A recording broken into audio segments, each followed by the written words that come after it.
Alhamdulillahi ala ihsanih wa syukru lahu ala taufiqihi wa amtinanih wa asyhadu an la ilaha illallah wahdahu la syarika lahu ta'ziman li sya'nih wa asyhadu anna Muhammadan 'abduhu wa rasuluhu ad-da'i ila ridwanih.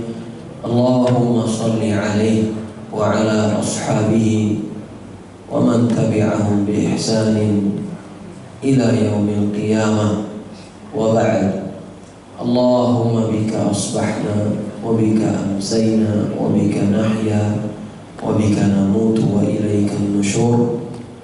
Allahumma inna nas'aluka 'ilman nafi'an wa rizqan thayyiban wa 'amalan mutaqabbalan.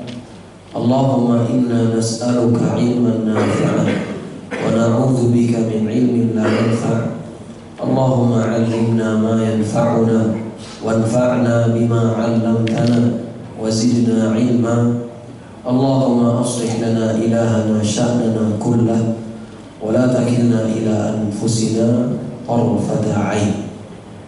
Hadirin wal hadirat, bapak-bapak, ibu-ibu, saudara-saudari dan para sepuh yang kami hormati dan kami muliakan karena Allah Azza wa Jalla. Pertama, marilah kita bersyukur kepada Allahu Rabbul Izzah atas segala nikmat yang telah Allah berikan dan karuniakan kepada kita secara cuma-cuma, baik itu nikmat iman ataupun nikmat Islam ataupun nikmat sehat dan juga nikmat kemudahan untuk dapat melakukan ibadah terkhusus di bulan Ramadan ini, baik itu yang berupa sholat 5 waktunya ataupun puasanya ataupun bacaan Al-Qur'annya ataupun sholat malamnya ataupun sedekah-sedekahnya. Mudah-mudahan Allah terima amal soleh kita dan dengan demikian Allah karuniakan rahmatnya kepada kita sehingga kita dimudahkan oleh Allah untuk masuk ke dalam surganya dan meninggi di sisi Allah Subhanahu wa ta'ala di dalam surganya kelak. Allahumma amin. Kemudian tidak lupa salawat dan salam semoga terlimpahkan dan tercurahkan senantiasa kepada baginda tercinta, suri tauladan kita, panutan kita satu-satunya, Nabi Muhammad sallallahu alaihi wasallam, dan kepada seluruh keluarganya dan kepada para pengikutnya yang mengamalkan sunnahnya serta meninggalkan larangan-larangannya hingga hari kiamat nanti tiba. Bapak-bapak, ibu-ibu rahimani wa rahimakumullah. Kaifa halukum? Gimana kabarnya bapak-bapak, ibu-ibu? Alhamdulillah. Puasa hari ini? Insyaallah puasa. Puasa keberapa hari ini? Waduh, gak kerasa kan? Tiba-tiba udah hari ke-10. Padahal kemarin baru mulai. Ternyata udah sepertiga dari Ramadan meninggalkan kita. Maka pertanyaan sebelum kajian dimulai, apa yang sudah kita dapatkan dari puasa kita di bulan Ramadan ini? Sudahkah ketakwaan kita bertambah? Insyaallah. Sudahkah kemaksiatan kita kurangi? Insyaallah. Sudahkah kita berhenti ngomongin orang? Insyaallah. Sudahkah kita mengurangi interaksi dengan gadget kita?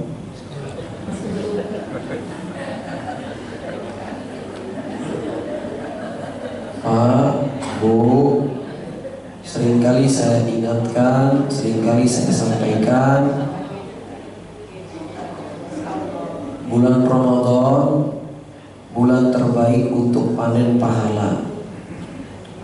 Dan setiap detik terkhusus di bulan Ramadan itu menentukan kondisi kita nanti di hari kiamat. Maka dari itu kurangi interaksinya dengan gadget. Jangan insya Allah. Iya udah kerjain aja. Jangan sibuk check out. Ini ada diskon masukin, dibeli kagak padahal. Jangan, itu bakalan ada terus yang kayak gitu. Kemudian barangkali juga di bulan Ramadan ini masih ada yang nonton film.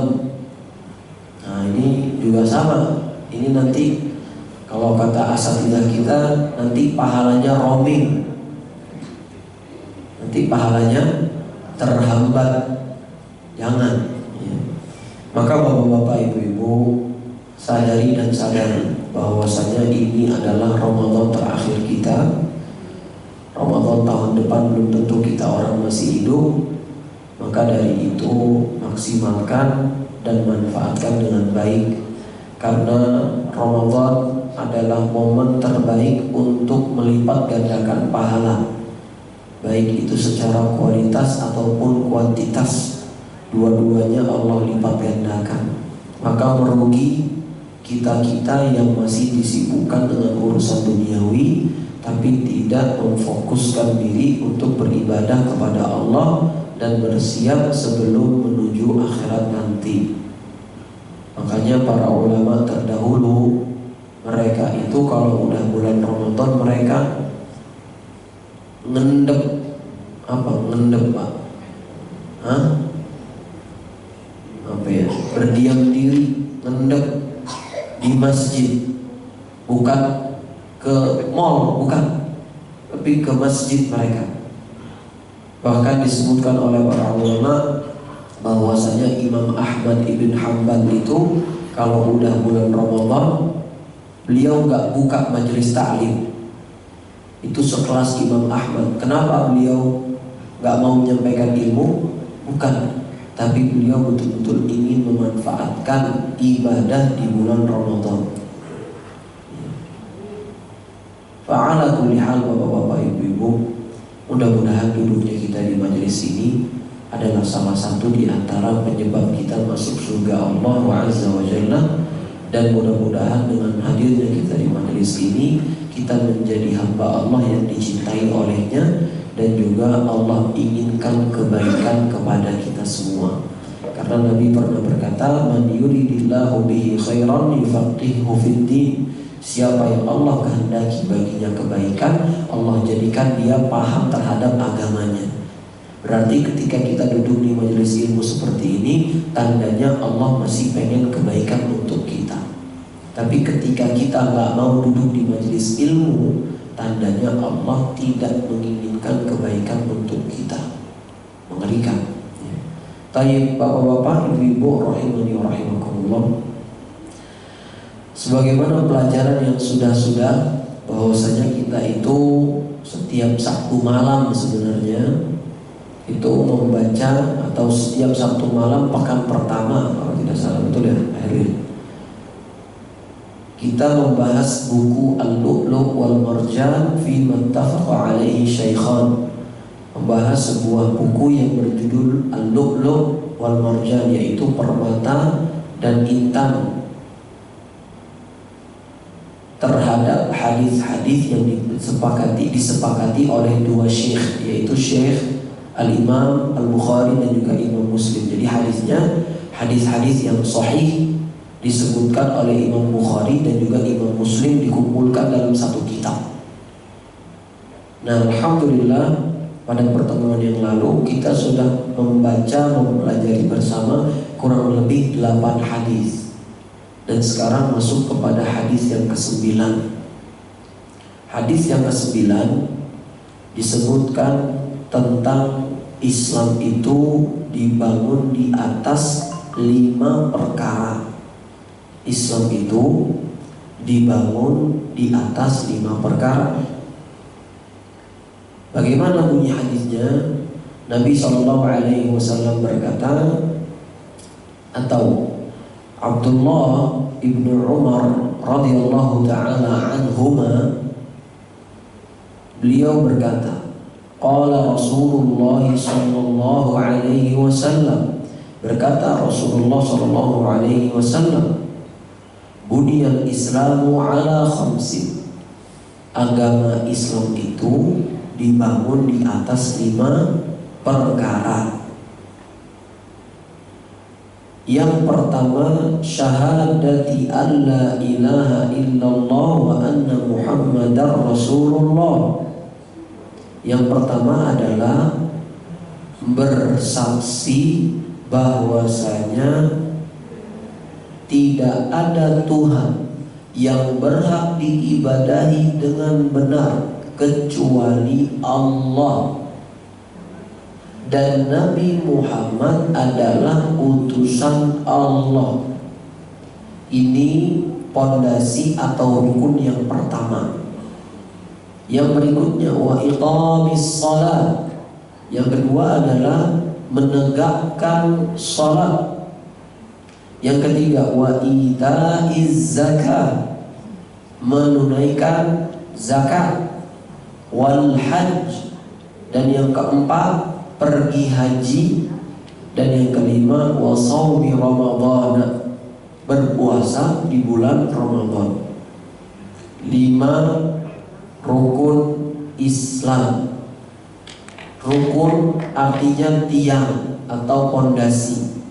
Ketika seseorang membuat bangunan, tidak mungkin tanpa pondasi. Adakah bangunan tanpa pondasi, bapak-bapak, ibu-ibu? Ada? Tidak ada. Tapi ada yang tanpa pondasi. Di antara makhluk ciptaan Allah, yaitu apa? Langit. Langit itu Allah bikin gak ada pondasinya. Tapi ternyata tanpa pondasi ada bangunan yang bisa, atau ada makhluk yang bisa berdiri tanpa harus membutuhkan pondasi. Tapi itu untuk langit. Adapun kita sebagai makhluk yang hidup di muka bumi ini, semua yang kita ciptakan itu pasti butuh pondasi. Sebagaimana kita juga butuh pondasi. Apa pondasi kita, Pak, Bu? Pondasi kita apa? Sebagai manusia, pondasi kita nasi padang. Kalau nggak ada nasi padang nggak bergerak. Itu pondasi namanya. Bapak-bapak, ibu-ibu rahimani wa rahimakumullah. Setiap bangunan itu pasti ada pondasi. Kalau nggak ada pondasi nggak akan tegak. Sebagaimana ini meja, ada pondasinya. Kalau salah satunya hilang, nggak bakalan duduk ini meja, nggak bakalan bisa dipakai. Kursi pun sama. Bangunan masjid ini pun sama, ada pondasinya. Lalu agama kita juga ada pondasinya. Kalau satu hilang, selesai. Satu aja hilang, maka selesai. Yang pertama adalah bertauhid atau bersyahadat.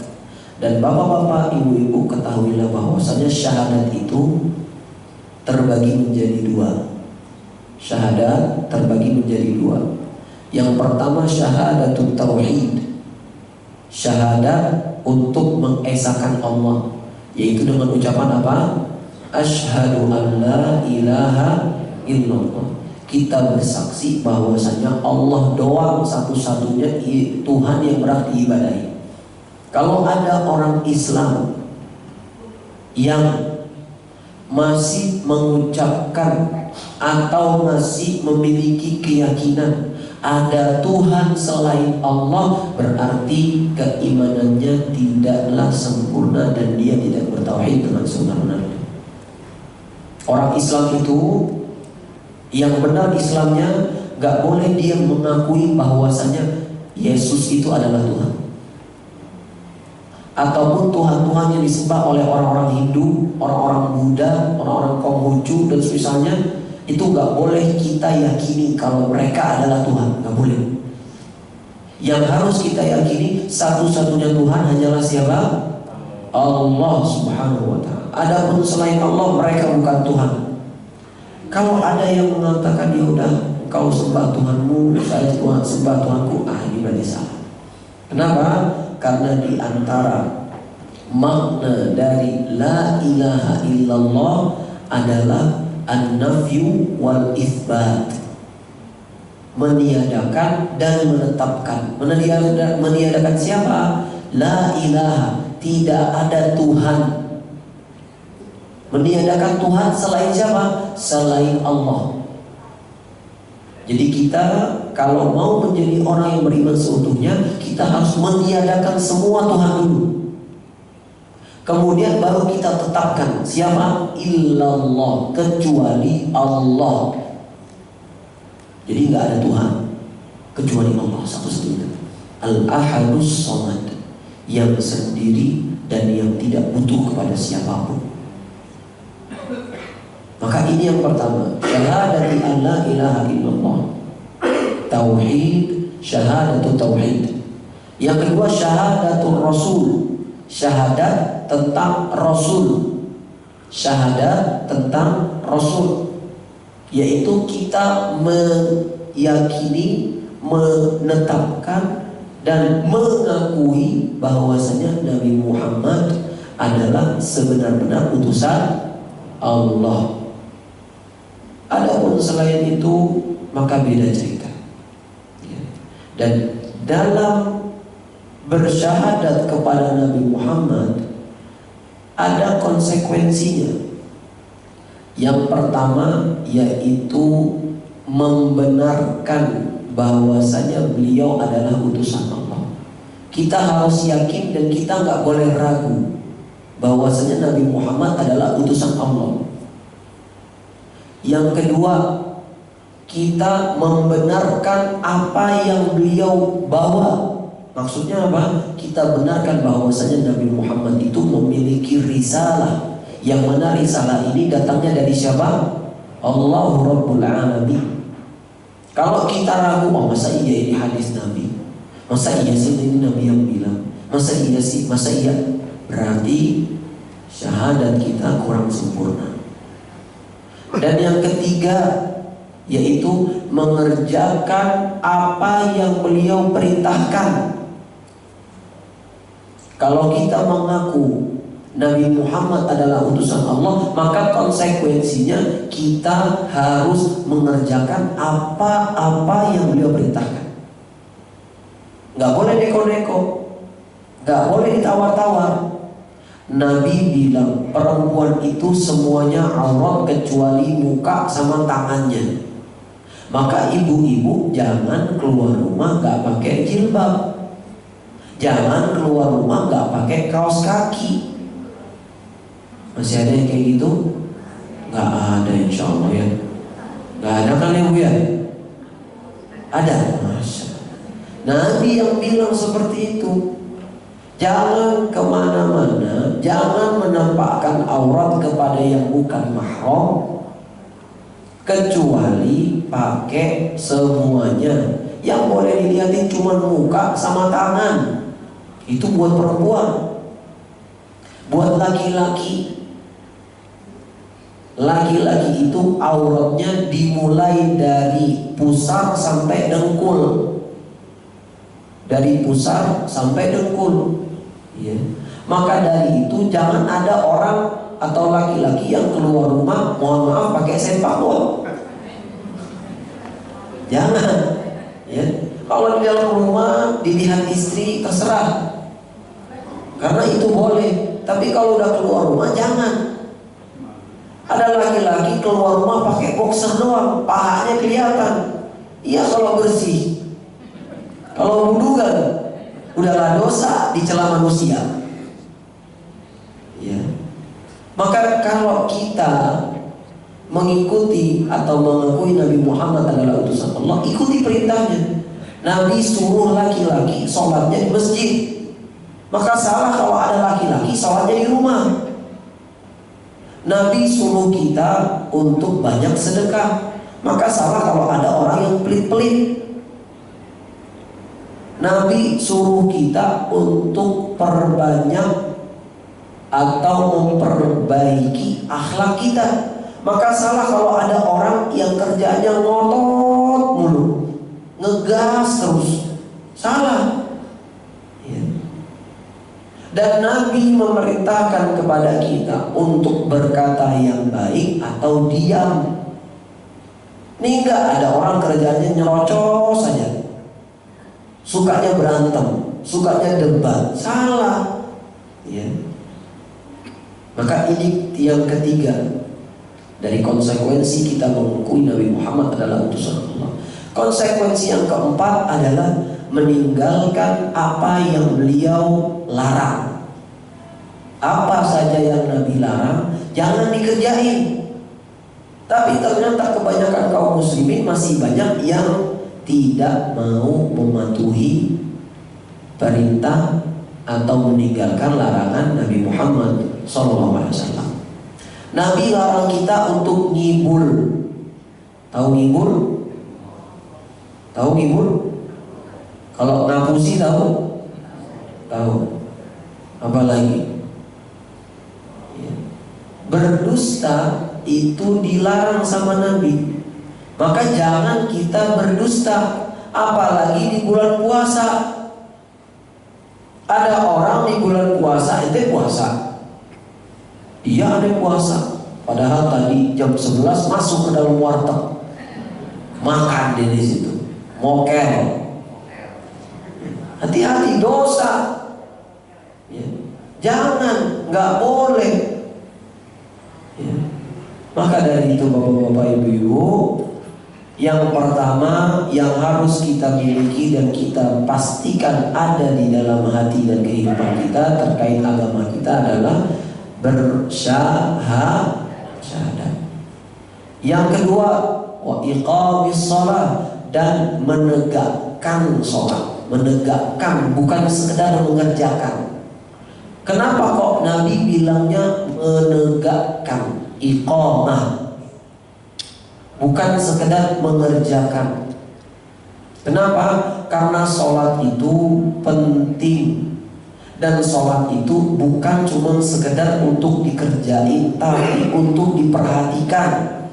Betapa banyak di antara kaum muslimin yang tidak menegakkan sholatnya. Maksudnya bagaimana Ustaz? Orang sholat zuhur jam 12, dia malah sholat jam 3 kurang seperempat. Kalau kemarin saya isi di daerah Batu Ceper sana, mereka bilang, Ustaz, di kantor ini itu kebiasaan manusianya jusar Ustaz. Hah? Jusar? Apaan jusar? Zuhur dan asar digabung jadi satu.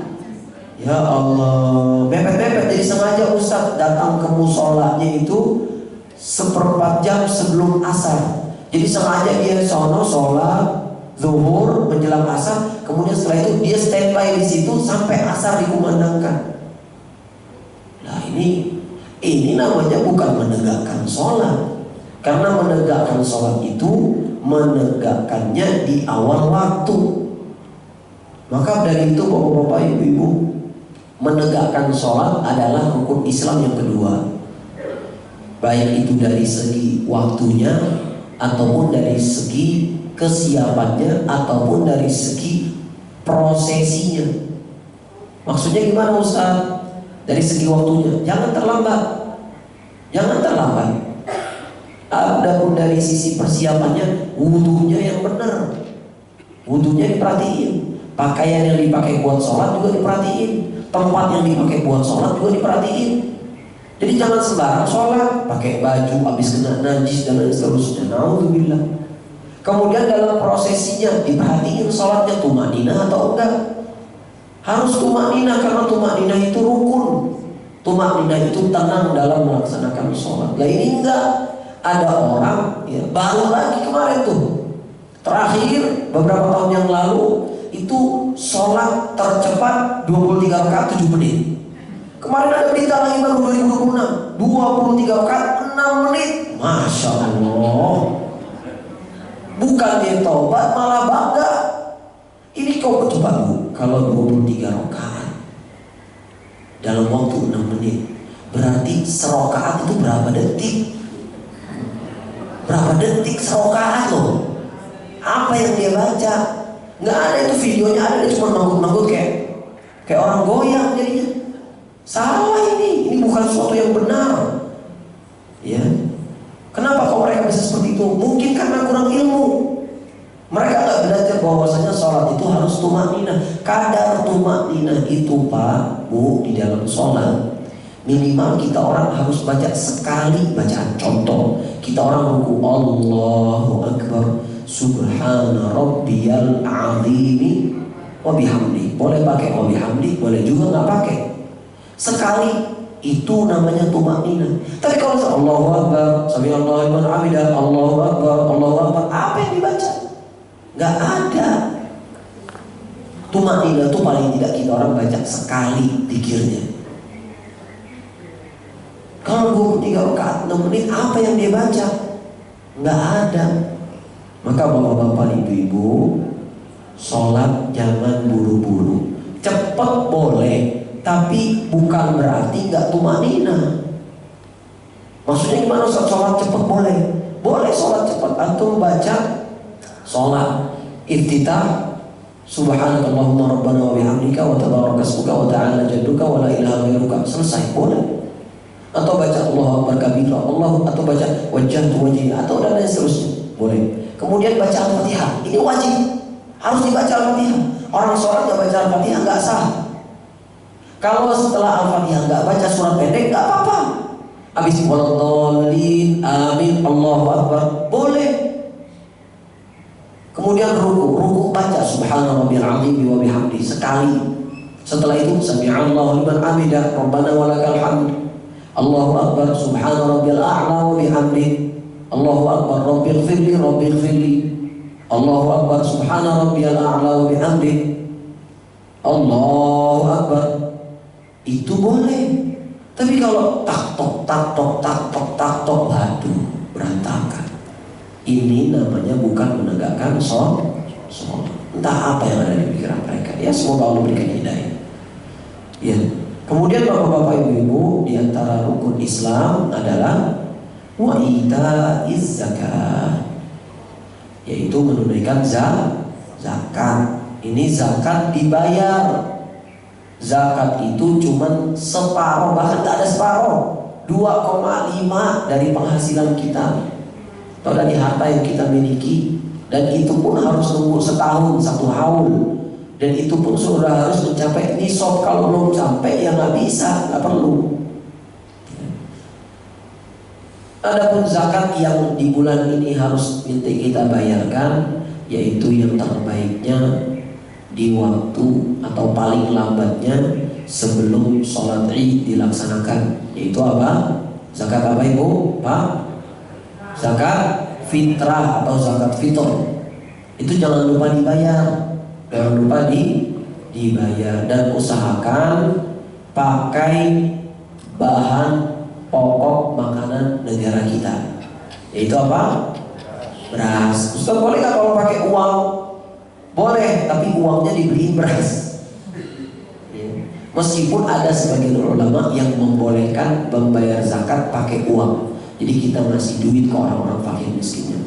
Ada. Tapi jumhur ulama mengatakan, mayoritas ulama mengatakan pakai bahan pokok makanan kita, maka dengan beras. Ya. Ini disimpan dari sekarang, dikumpulin uangnya buat beli. Nanti setelah itu langsung bagiin. Mau bagiin langsung boleh, mau melalui perantara pun juga boleh. Misal alhamdulillah mudah-mudahan Masjid An-Nur nanti ada DKM-nya yang mengadakan, menyalurkan, gak apa-apa, kita kasih ke mereka. Nanti mereka yang bertugas untuk menyalurkan ke masyarakat yang membutuhkan. Ya.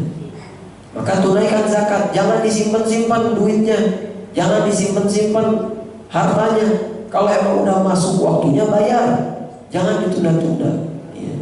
Karena ini nggak boleh untuk ditunda. Karena zakat itu hukumnya wajib. Adapun sedekah itu sunnah. Ya. Adapun yang berikutnya yang keempat, wal hajj, yaitu membayar atau menunaikan haji. Dan ini hanya untuk yang mampu. Di riwayat yang lain, man istata'a ilaihi sabila, bagi siapa saja yang mampu. Yang nggak mampu nggak apa-apa, jangan sedih. Tapi Pak, Bu, usahakan di dalam dada ada niat untuk pergi haji. Kenapa? Karena terkadang niat seorang itu lebih tinggi kedudukannya daripada amalannya itu sendiri. Dan ini kaidah yang disampaikan oleh para ulama. Niyatul mu'min ablaghu min amalihi. Niat seorang mukmin itu terkadang lebih tinggi daripada amalannya itu sendiri. Ya mungkin kita qadarullah masyafa'ala bertahun-tahun udah ngumpulin duit buat haji, ternyata duit haji kita dikorupsi. Allahu Akbar, gak jadi kita berangkat haji. Khair insyaallah, gak perlu sedih. Insyaallah Allah udah catat bahwasanya kita termasuk orang-orang yang pergi haji meskipun kita belum pergi haji. Kenapa? Karena satu dan lain hal. Yang penting itu ada niat dulu. Sisanya Allah mudahkan sambil kita berdoa, sambil kita ikhtiar. Ya. Maka kalau bisa pergi haji, pergi haji. Jangan pergi ke Korea, pergi ke Jepang, pergi ke Prancis, pergi ke Amerika, tapi kita belum pergi haji. Jangan. Gak bagus.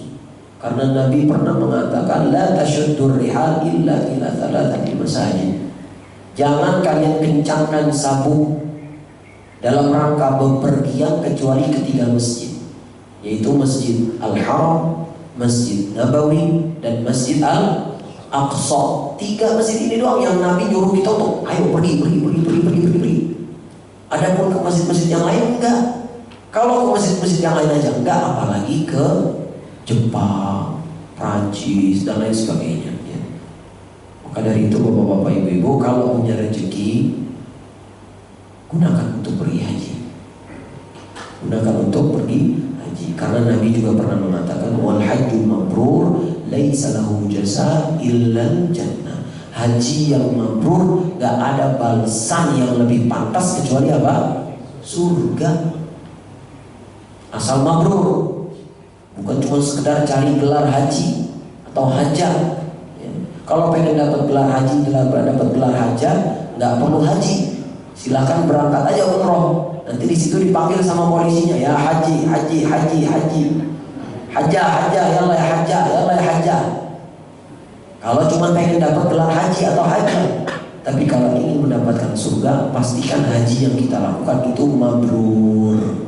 Yaitu apa? La itsma fihi wa la riya. Yaitu haji yang gak berdosa kita dan gak juga mencari pujian manusia. Kemudian yang kelima yaitu wasaumi Ramadan, puasa di bulan Ramadan. Udah nih 5 sempurna udah.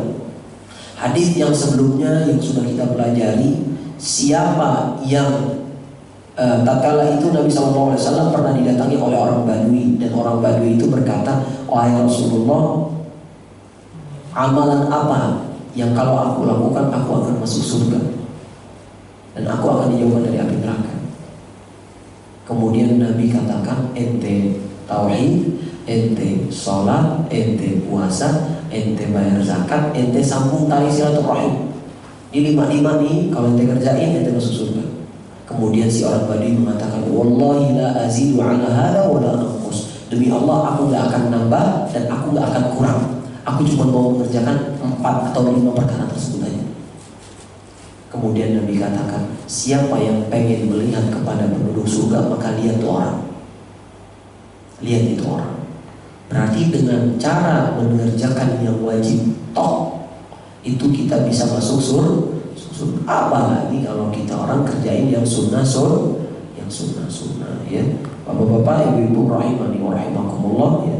Maka ini adalah 5 rukun Islam yang harus kita tunaikan, kecuali haji, karena haji bagi yang mampu. Adapun yang tidak mampu maka tidak mengapa. Wallahu taala a'lam bis-shawab. Baik, bapak-bapak, ibu rahimani wa rahimakumullah ya.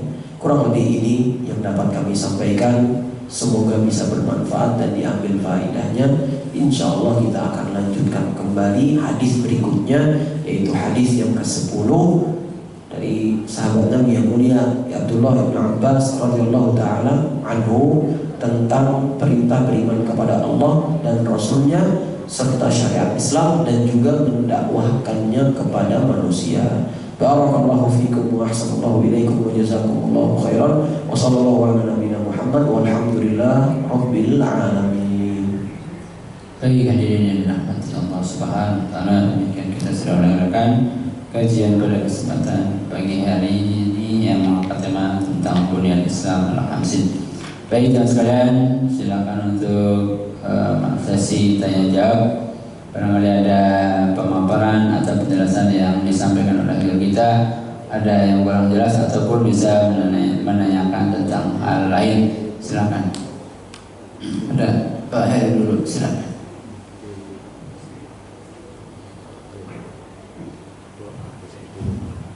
Assalamualaikum warahmatullahi wabarakatuh. Waalaikumsalam warahmatullahi wabarakatuh. Pak Ustadz, waktu saya pernah umroh itu, waktu memakai ihram itu kan kita disuruh wudhu ya. Wudhu dulu, kemudian setelah tawaf itu kan saya bilang sama pembimbing kalau tawaf itu kan nanti berdesak-desakan dengan perempuan juga. Kalau misalnya mazhab Syafi'i itu kan kita nggak boleh bersentuhan ya. Nah, itu gimana? Ternyata apakah kita pindah mazhab ya? Kalau di mazhab lain kan boleh asal tidak menimbulkan syahwat dan sebagainya. Mohon penjelasannya. Baik, barakallahu fiik Pak, terkait bersentuhan dengan perempuan atau menyentuh kulit perempuan. Betul, dalam mazhab Syafi'i, Imam Syafi'i rahimahullah taala tidak diperkenankan atau menyentuh perempuan itu dapat membatalkan wudu meskipun perempuan tersebut adalah mahram kita sendiri. Tapi wallahu a'lam bishawab, yang kami pelajari terkait mazhab Syafi'i, mazhab Imam Syafi'i rahimahullah taala terkait tawaf berdesak-desakan, maka ini ada pengecualian. Mereka sendiri pun mengecualikan. Ya. Adapun di tempat-tempat yang lain mereka tetap meskipun bersentuhan dengan istri maka membatalkan wudu. Adapun di mataf, di tempat tawaf, maka mereka menyampingkan pendapat ini, dan mereka lebih memilih bahwasanya itu darurat, nggak bisa dihindari. Jadi akhirnya mereka tidak mengamalkan apa yang mereka yakini sendiri. Allahu a'lam bishawab. Silakan yang lain. Ibu Bu Jintong, silakan.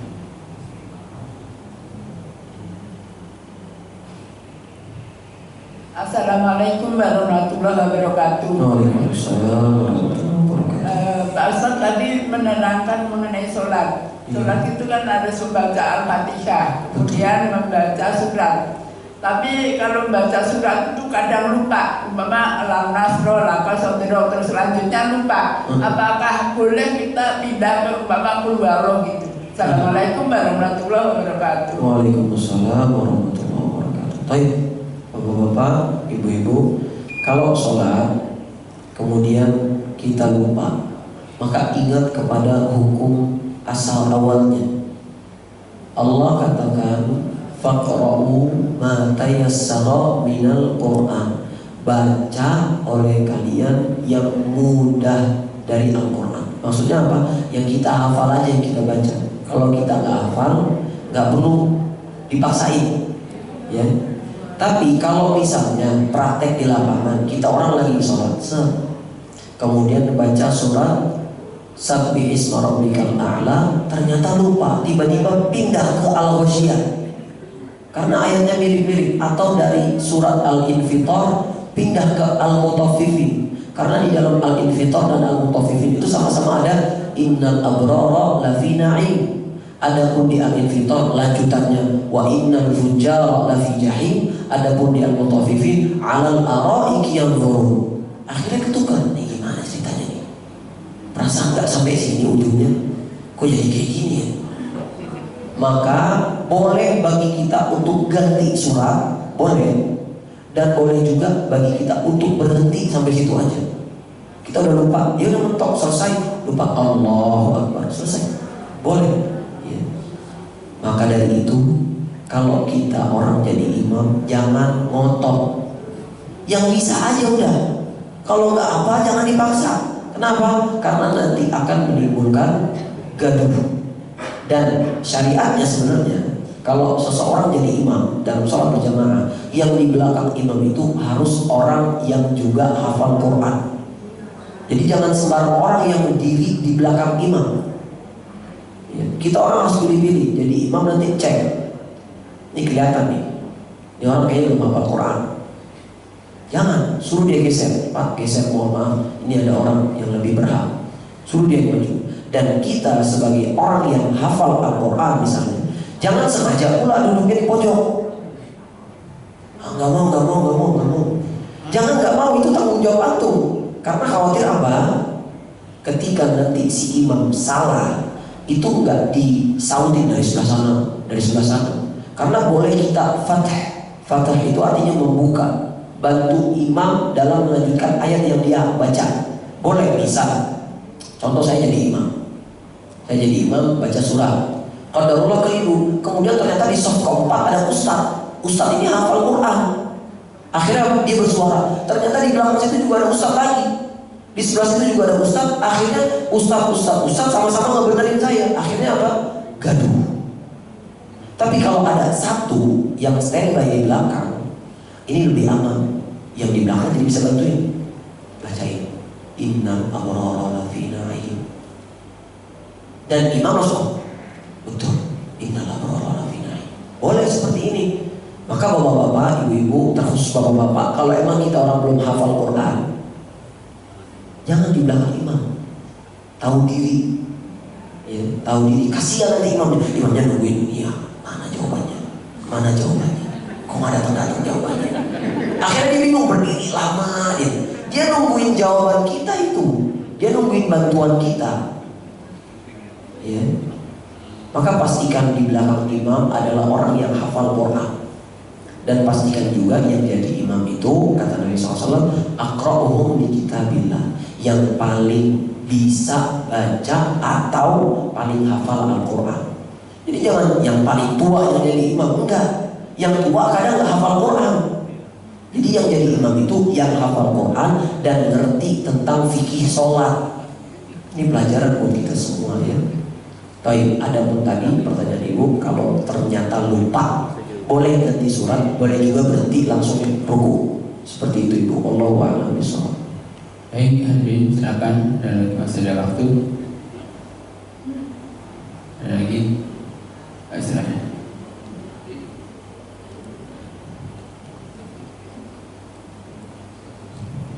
Bismillah. Assalamualaikum warahmatullahi wabarakatuh. Waalaikumsalam warahmatullahi wabarakatuh. Terkait rukun Islam yang ke pergi haji,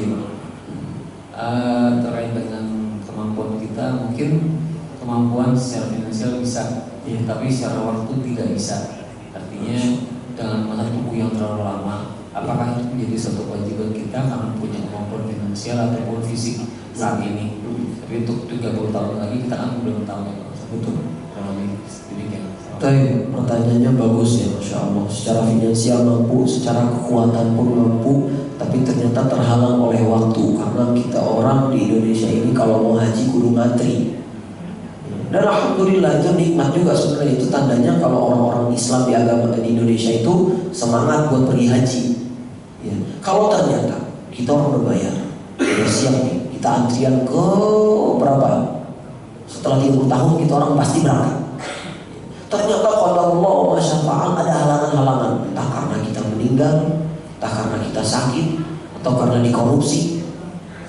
Maka insya Allah tetap tercatat sebagai orang yang pergi haji. Jangan khawatir, jangan sedih, ya. Jangan sedih, ya. Tapi kalau bisa nabung lagi, biar pakai jalur cepat, setahun langsung berangkat. Ya.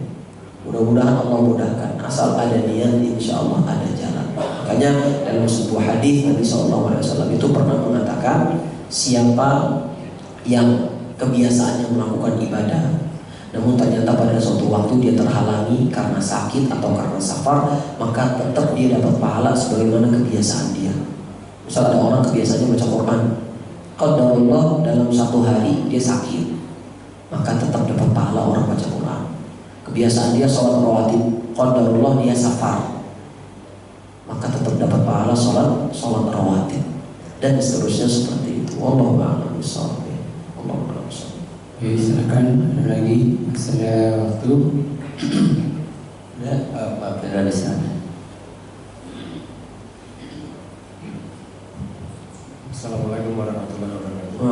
Waalaikumsalam warahmatullahi wabarakatuh. Ustaz, mana yang lebih utama ketika kita membaca Al-Quran,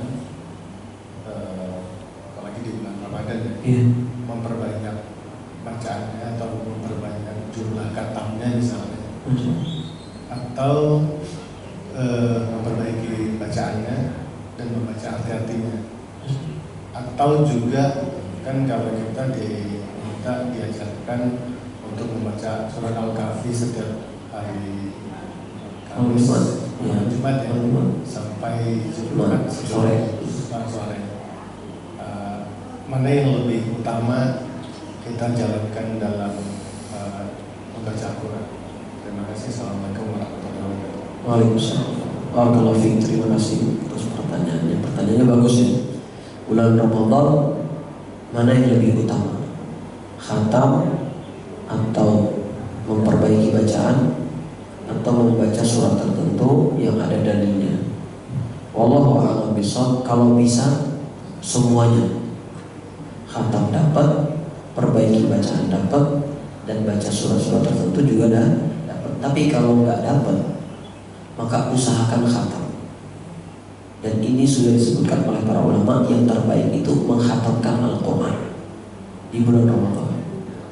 Kenapa?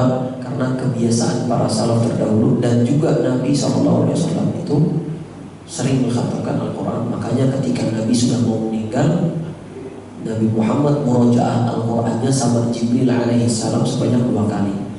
Sebelum-sebelumnya itu sekali. Murojaahnya sama Jibril banyak. Kalau kita orang murojaah, tahu kapan murojaah? Tapi ternyata Nabi SAW murojaah sama Jibril. Dan banyak kisah disebutkan bahwasanya para salaf terdahulu itu dalam 3 hari sekali mereka khatam di bulan Ramadan. Atau terkadang 5 hari, terkadang 15, terkadang berapa kali sehari ya, atau berapa kali dalam 1 bulan. Makanya disebutkan juga bahwasanya Imam Muhammad bin Idris Asy-Syafi'i rahimahullahu ta'ala, beliau menghatamkan Al-Quran sebanyak berapa kali? 60 kali dalam 1 bulan di bulan Ramadan. Luar biasa atau Pak? Berarti sehari berapa? 2 kali khatam, sehari 2 kali khatam. Itu tidurnya berapa jam kira-kira? Ada 6 jam? 8 jam? Nggak ada, sejam 2 jam tidurnya itu. Luar biasa. Jadi yang terbaik usahakan mengkhatamkan Al-Quran, dan kalau bisa sambil memperbaiki bacaan. Kalau nggak bisa juga minimal sekali kita orang khatam Al-Quran, minimal. Kalau ternyata di 10 pertama nggak bisa, 10 kedua nggak bisa, maka di 10 ketiga tanggal 21 sampai tanggal 29 atau 30 harus khatam. Harus khatam. Jangan sampai enggak, karena pahala di bulan Ramadan itu dilipat gandakan. Dan kita tahu 1 huruf dari Al-Quran itu bernilai berapa? 10 kebaikan. Wallahu a'lam bishawab. Maka usahakan khatam Al-Quran. Baik. Hadirin yang dirahmati Allah Subhanahu wa taala, dikarenakan waktu sudah menjelang siang, untuk kiranya saya berikan kesimpulan dan mengakhiri dengan doa kepada Baik, Bapak-bapak, Ibu-ibu rahimani wa rahimakumullah, kesimpulannya adalah Bapak Ibu jangan ulangi kesalahan yang sama. Jangan ulangi kesalahan yang sama. Ramadan tahun lalu kita orang puasa tapi sambil nonton film. Bulan ini jangan sambil nonton film. Nonton Lenong. Gak sama, jangan nonton film, jangan nonton apa-apa. Jangan. Tahun lalu mungkin kita di bulan Ramadan gak khatam, tahun ini harus khatam. Tahun lalu mungkin kita gak pernah memberi makanan berbuka. Tahun ini harus ada makanan yang dikasih untuk orang berbuka. Tahun lalu mungkin kita orang gak pernah taraweh. Tahun ini harus taraweh. Kenapa? Karena tahun ini bisa jadi tahun terakhir hidup kita. Kita gak ada yang tahu ya. Maka jangan ulangi kesalahan yang sama. Barakallahu fikum wa ahsanallahu ilaikum wa jazakumullahu khairan. Semoga Allah ampuni dosa kita. Semoga Allah ampuni dosa orang tua kita. Semoga Allah ampuni dosa para guru kita. Semoga Allah ampuni para suami ataupun istri kita. Semoga Allah ampuni dosa orang-orang yang telah berjasa dan berbuat baik kepada kita. Dan semoga Allah berikan ampunan atau ampunkan dosa bagi para pemimpin-pemimpin kita. dan semoga Allah mudahkan kita untuk senantiasa mendapatkan hidayah dan jauhkan kita dari kesesatan, dan semoga Allah Subhanahu wa Ta'ala mudahkan kita untuk beribadah di bulan Ramadan, dan Allah mudahkan kita untuk meninggalkan kemaksiatan atau perkara yang dapat melalaikan di bulan Ramadan, dan semoga Allah mudahkan kita untuk dapat beribadah di malam Lailatul Qadar, dan semoga Allah Subhanahu wa Ta'ala ampuni dosa kita sekeluarnya kita dari bulan Ramadan, dan Allah wafatkan kita dalam kondisi husnul khatimah dan jauhkan dari su'ul khatimah, dan Allah mudahkan kita untuk dapat masuk ke dalam surganya dan jauh dari api nerakanya. Terima kasih Bapak-bapak, Ibu-ibu, kurang lebih yang saya sampaikan semoga bermanfaat. Wassalamualaikum warahmatullahi wabarakatuh. Cukupkan dengan membaca doa kafaratul majlis. Subhanakallahumma wa bihamdika asyhadu an la ilaha illa anta astaghfiruka wa atubu ilaik. Wassalamualaikum warahmatullahi wabarakatuh. Waalaikumsalam warahmatullahi wabarakatuh. Terima kasih kepada Bapak, terima kasih kepada jamaah sekalian yang sudah mengikuti kajian pada kesempatan hari ini. Saya sebagai pembicara barangkali ada kesalahan dan kegelapan, mohon dibukakan pintu maaf yang sebanyak-banyaknya.